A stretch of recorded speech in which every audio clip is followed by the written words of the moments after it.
So there was a hissing sound and a little bit of an erratic idle, and led us to a sound underneath here. So let's take a look at where that is and what we did to solve it.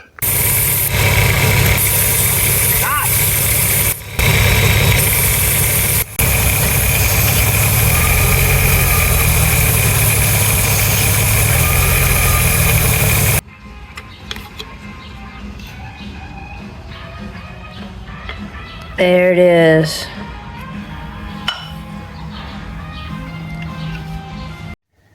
So this is kind of a halfway point. There was a hissing sound and some idle issues. Did a little digging, had a code. It was running lean. And so here's the valve cover off, and we went ahead and got a couple of different sources of information.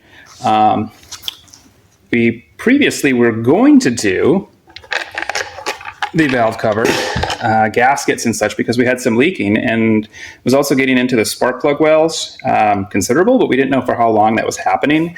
These are very brittle. It's about 155,000 miles on the car. I'm assuming this is original.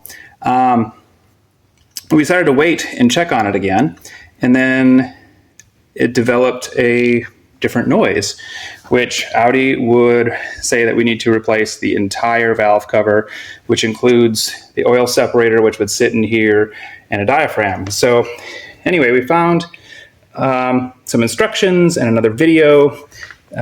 This cap basically fits on here, and this little gasket goes in there. So what happens, this business, which you can't really buy from Audi directly as far as we can tell, but you can get a genuine part, so it fits in here, okay?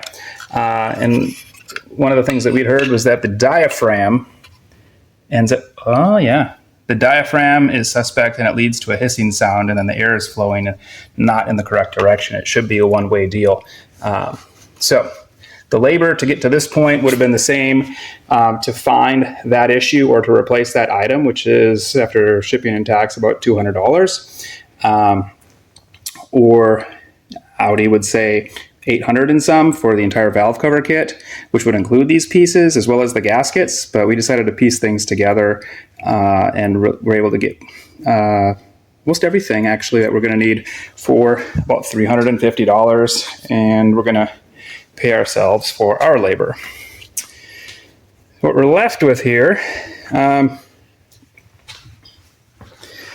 a little bit of an adventure. The manual talks about taking apart a lot of accessories and all that, but we found another video that essentially said, no, you can leave the radiator fan and the radiator and all that business, you can leave it on. Just go ahead and take the core support back and create some space. And so hence the block of wood in here so that we can get at the intake manifold bolts. So here's what we're left with. There is some oil in there. We're going to clean that up. We're going to clean up the mating surfaces as well. For instance, we're going to probably do a dab of gasket maker here in this kind of strange shaped area, even though there's going to be a gasket here and here. So we'll give a dab of gasket maker in there when we put the valve cover back on, and then just being careful to not break anything while putting things back together. We were lucky enough to not break anything taking it apart, but trying to be careful. Like, for instance, this is one of the brackets that kind of goes very near, and I moved it to the side and touched it, and that's the kind of business we're trying to avoid. Keep things clean, keep things out of the valve train. So the all in all, parts should arrive tomorrow. Start putting things back together, being very, very careful, connecting all the things. We kind of kept a list of what we were up to, and it'll be great. I love it that my wife is willing to dive in on these things. Other resources, tightening order of the valve cover bolts. And when taking them off, we were suggested to loosen them in sort of a reverse sequence, right? 11 to 1, so that would be important. When it came to the intake manifold, basically there is, so as part of the instruction says remove bolt 4, which is basically holding a vacuum reservoir. So remove bolt 4 for the vacuum reservoir, removed bolt 2 for the, actually 3, 4 and 3, because number 2 there is the oil dipstick to kind of help get that out of the way and pull it out of the way. So that was kind of important to get that moved. And then this picture was handy. These were a little bit of a pain in the butt to get at. So having an additional person to get the intake manifold bolts removed was really, really helpful. We used a light, a second person, and a mirror to really get that in there. So, or to get them out. Getting them in will be the next challenge. So anyway, we're excited that we're going to work on this and get a long life after putting it back together. The diaphragm, you can find it on eBay for like $10, made in the USA.